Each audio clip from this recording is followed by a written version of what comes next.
উপর অত্যাচার চলছে। স্বামী স্ত্রী মোটরসাইকেল নিয়ে যাচ্ছেন, হিন্দু আবার অপরাধীরা সর্বস্ব কেড়ে নিয়ে তাকে বেদরক রাস্তায় ফেলে পেটানো হচ্ছে, বেছে বেছে দোকানে আগুন লাগানো হয়েছে, বাড়ি ভাঙচুর করা হয়েছে। এগুলো কি চলছে? প্লান্ট করা হয়েছে পরিকল্পিতভাবে একটি ছেলেকে দিয়ে একটা গ্লোসাইন বোর্ডের মধ্যে কিছু অশ্লীল কথাবার্তা লেখা হয়েছে, দ্যাট ইজ টোটালি প্লান্টেড। এবং এটা একটা চক্রান্ত, এটা আন্তর্জাতিক চক্রান্ত।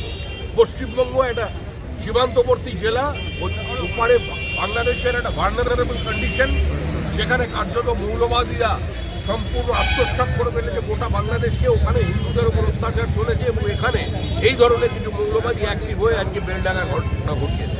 তৃণমূল কংগ্রেসের যে ধর্ম নিয়ে রাজনীতি, ধর্মের নামে বিভাজন, ব্লক ভোটের রাজনীতি, তোষামদের রাজনীতি, এই রাজনীতির কারণে আজকে বেলডাঙ্গার ঘটনা ঘটছে।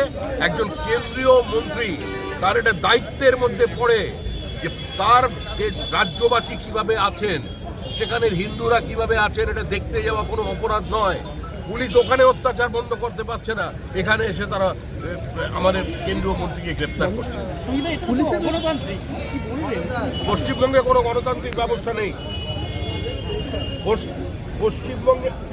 পশ্চিমবঙ্গে কোনো